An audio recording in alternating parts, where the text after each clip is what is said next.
Sir आपने ECG में ऐसा क्या देखा कि पेशेंट को हार्ट अटैक आ गया है? ईसीजी में हमने क्या देखा और क्यों डायग्नोसिस बना दी कि हार्ट अटैक आया। ईसीजी पे ध्यान देते हैं। अब अगर ईसीजी पे हम लोग ध्यान देते हैं तो हम ईसीजी को देखते हैं कि ईसीजी में हमारी लीड 1 2 3, ठीक है, लीड 1 2 3 AVR AVL AVF और V1 से V6 तक दिखती हैं, तो इसको 12 लीड ईसीजी कहा जाता है। क्या कहा जाता है? 6 और 6 12 लीड खींचता है। अब मैंने इसमें देखा, अरे ये लीड 2, ये लीड 2, ये लीड 3 और ये लीड AVF में तो ST एलिवेशन हो रहा है। ST ऐसे करके घूम रहा है ना, ST एलिवेशन ये दिखा ST एलिवेशन, ये दिखा ST एलिवेशन लीड 2 में, लीड 3 में दिखा ST एलिवेशन और AVF में दिखा ST एलिवेशन। तो जैसे ही ये सारी चीज़ें हमको दिखी, साथ में मरीज 3 घंटे से चेस्ट पेन की हिस्ट्री दे रहा है, साथ में ट्रोपोनिन T का टेस्ट भी पॉजिटिव आ गया, मरीज डिस्निक है, सांस ले रहा है, ओल्ड डायबिटिक है 25 साल से 30 साल से, तो ये सारी चीज़ें तुरंत एक हार्ट अटैक को कंफर्म करने के लिए सफिशिएंट हैं। Symptoms in the patient, ST changes in the ECG, इसका मतलब है on going acute heart attack है, अभी क्यू वेव नहीं आई है। अभी अगर आप समय रहते मरीज को अगर एक ऐसी दवा लगा देंगे जो थक्के को डिसॉल्व कर देगा, तो मरीज का हार्ट अटैक रुक जाएगा, हार्ट में डैमेज होना बच जाएगा। या उसको कैथ लैब की सुविधा है तो कैथ लैब में ले जा करके अगर आप उसकी एंजियोग्राफी करके एंजियोप्लास्टी कर देंगे तो भी ये बच जाएगा। अब मैं आपको अगला बताता हूँ कि इसका प्रिस्क्रिप्शन कैसे लिखते हैं और इसका प्रिस्क्रिप्शन कैसे पढ़ते हैं, ठीक है। अब ऐसे पेशेंट को जब हमने देखा तो हमने लिखा कि उसको मूल बीमारियां क्या क्या हैं। तो हमने लिखा भाई डायबिटीज़ है, तो हमने लिख दिया follow through case of diabetes and blood pressure, कब से है ये भी लिख दिया। फिर हमने लिखा coronary artery disease presented with acute inferior wall MI। क्यों इंफीरियर वॉल? क्योंकि लीड 2 3 और AVF में चेंजेस हैं, तो लीड 2 और 3 और AVF इंफीरियर वॉल को दिखाता है। हमेशा समझे, हार्ट की सामने वाली सतह को एंटीरियर वॉल कहेंगे। क्या कहेंगे? Anterior wall. पीछे वाली को पोस्टीरियर वॉल कहेंगे, नीचे वाली को इंफीरियर वॉल कहेंगे और बीच वाली को लेटरल वॉल कहेंगे। तो जनरली 4 प्रकार के MI हो सकते हैं। कौन कौन से? Anterior wall, posterior wall, inferior wall, lateral wall. एक खतरनाक MI होता है जिसको ग्लोबल MI कहते हैं, जिसमें चारों वेसल्स एकदम से चली जाती है और कार्डियक अरेस्ट हो जाता है, तो वो एक डिफिकल्ट हार्ट अटैक है, वो जनरली नहीं होता। फिर हमने इको में देखा, तो इको में देखा कि एलवी डिस्फंक्शन है, लेफ्ट वेंट्रिकल जिस तरीके से पिचकनी चाहिए और फूलनी चाहिए, जिसको कॉन्ट्रैक्टिबिलिटी कहते हैं, वो गड़बड़ होती चली जा रही। इजेक्शन फ्रैक्शन कम हो गया, नॉर्मली इजेक्शन फ्रैक्शन मरीज का 65% के आसपास होना चाहिए, 45% रिकॉर्ड हो रहा है, तो इजेक्शन फ्रैक्शन कम हो गया। उसके बाद हमने क्या देखा? ECG में हमने देखा कि लीड 2 3 AVF में ST चेंजेस है, तो हमने लिख दिया कि लीड 2 3 AVF में ST चेंजेस आ रहे हैं और ECG लगा दिया।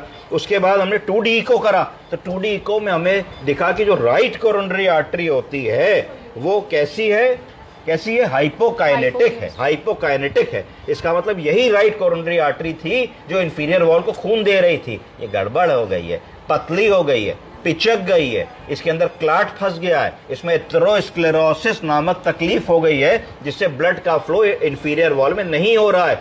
जब हार्ट के इंफीरियर वॉल को ब्लड नहीं दे पा रही है तो वह एंजाइना हो रहा है। जब एंजाइना हो रहा है ऑक्सीजन की कमी से, तो मरीज चेस्ट पेन बता रहा है। जब चेस्ट पेन बता रहा है तो ECG कर रहे हो, तो इंफीरियर वॉल 2 3 AVF में हार्ट अटैक के चेंजेस नजर आ रहे हैं। उसके बाद और आगे चलेंगे तो एडवाइस क्या करोगे तुम ऐसे मरीज को? तुम उसको एडवाइस करोगे अर्जेंट CAG। क्या? अर्जेंट CAG का क्या मतलब है? कोरोनरी एंजियोग्राफी की अविलंब मरीज की कोरोनरी एंजियोग्राफी होनी चाहिए। क्या होना चाहिए कोरोनरी एंजियोग्राफी के बाद? फिर लिखोगे प्राइमरी PCI टू RCA। क्या लिखोगे? 2 RCA। या लिखोगे IRA, primary PCI to IRA। क्या लिखोगे? Primary PCI to IRA। इसका मतलब क्या हुआ, कोई बता पाएगा? PCI का मतलब हुआ परक्यूटेनियस, बोलिए। PCI का परक्यूटेनियस, कोरोनरी इंटरवेंशन। तो जब खाल के नीचे से आर्टरी के रास्ते हम हार्ट की नस में चले जाते हैं और उसको खोल देते, तो उसको PCI कहते हैं। क्या कहते हैं? उसको PCI कहते हैं। PCI हमेशा याद रखिए, परक्यूटेनियस कोरोनरी इंटरवेंशन। हार्ट की कोरोनरी आर्टरी हार्ट की ब्लड वेसल्स तक जाना और उस पर कुछ काम करने को PCI कह देंगे। क्या कह देंगे? PCI। और IRA क्या हुआ? IRA का मतलब हुआ इंफार्क्ट रिलेटेड आर्टरी, जिस आर्टरी में क्लॉट फंसा है। इन्फार्क्ट हो गया है, वहां जाकर के हम क्लॉट को निकालेंगे, बलूनिंग करेंगे, छल्ला डालेंगे, स्टेंट डालेंगे, सफाई करेंगे, क्लॉट को बाहर निकालेंगे, आर्टरी के आकार को फुला के बड़ा करेंगे। ये सब क्यों करेंगे? जिससे थक्का हट जाए, खून का प्रवाह वापस हो जाए। जैसे ही खून जाएगा तो खून के साथ ऑक्सीजन जाएगी, ब्लड ज्यादा जाएगा, आदमी का तुरंत पेन रिलीव हो जाएगा। आदमी कहेगा कि दीदी मजा आ गया, सिस्टर आराम मिल गया, बिल्कुल ऐसा लग रहा था कि मरे जा रहे हैं, लग रहा था कि बाला चुबोई दे रहा है, पर इस समय एकदम हमको रिलीव हो गया। तो इसमें इंस्टेंटेनियस फायदा आता है। इसका फायदा कैसे आएगा? अगर आपके पास कैथ लैब लगी है तो कैथ लैब में ले जाकर के नस खोलने से आएगा। जैसे बंद नाली को खोलते हैं, जैसे वॉश बेसिन ब्लॉक हो जाता है तो आप जब तक नाली ना खोलें तो पानी नहीं जाएगा। उसी तरीके से हार्ट की नाली को खोलने की प्रक्रिया को PCI, परक्यूटेनियस कोरोनरी इंटरवेंशन कहा जाएगा। जिस नली को खोलोगे उसका नाम लिख दोगे, पर एक ब्रॉड टर्म क्या कहा जाएगा? IRA, मतलब इन्फार्क्ट रिलेटेड आर्टरी। हमारे इस केस में इन्फार्क्ट किस आर्टरी में हुआ है? RCA, right coronary artery. किस में हुआ है? राइट कोरोनरी आर्टरी में हुआ है। तो ये चीज हमें समझनी है। इस तरीके से हार्ट के मरीज का पर्चा लिखा जाता है और पर्चा पढ़ा जाता है। अब क्या दवा दी हम लोगों ने? क्या दवा दी जो जरूरी थी जान को बचाने के लिए? लोडिंग डोज कुछ दवाओं की देनी पड़ती है। इकोस्प्रिन, बोलिए। इकोस्प्रिन 325 मिलीग्राम, बोलिए। 325 मिलीग्राम। फिर बोलिए एटोरवास्टैटिन। Atorvastatin 80 milligram. 80 मिलीग्राम। फिर बोलिए क्लोपिड्रोग्रेल को 300 मिलीग्राम। और लो मॉलिक्यूलर वेट हेपेरिन का इंजेक्शन लगा दिया। इतनी चीजों से आपने आदमी को लोड कर दिया। अगर आपके पास एंजियोग्राफी की सुविधा नहीं है तो आपने उसको रेफर टू बड़े अस्पताल, मेडिकल कॉलेज, सरकारी अस्पताल, जिला अस्पताल, जहां पे वो चलता हो, आयुष्मान कार्ड चलता हो, वहां आपने अपने मरीज को आगे बढ़ा दिया और ये सुनिश्चित किया कि उसको व्हील चेयर या स्ट्रेचर से एम्बुलेंस तक भेजें। कभी ऐसी गलती ना करें कि बिना ऑक्सीजन के और बिना व्हील चेयर के मरीज को भेजें। हो सकता है कि मरीज के हम चल के चले जाएंगे, नहीं, एक कदम भी फेटल हो सकता है, एक कदम पे भी जो है उसका ग्लोबल MI में कन्वर्ट हो सकता है और उसकी स्थिति बिगड़ सकती है, वो तुरंत सीरियस हो सकता है। उसको हिलना डुलना भी मना है। लैट्रिन बाथरूम के लिए भी कहे तो बेड पैन या पॉट लगाना है, ना कि उसको हम लोगों को जाने के लिए अलाउ करना है। इसके बाद अब एक चीज आती है कि अगर वो आपके पास कैथ लैब वगैरह नहीं है या वो मरीज नहीं जाना चाहता या उसकी इतनी अफोर्डेबिलिटी नहीं है या उसके पास कार्ड नहीं है, तो फिर आप क्या कर सकते हो? एक ऐसी दवा लगा सकते हो जो क्लॉट बस्टर होती है, जो क्लॉट को उड़ा देगी, हटा देगी। जैसे ही क्लॉट हटेगा नाली खुलेगी, नाली खुलेगी, खून आगे जाएगा, खून आगे जाएगा तो ऑक्सीजन जाएगी, ऑक्सीजन जाएगी तो मरीज का हार्ट बच जाएगा।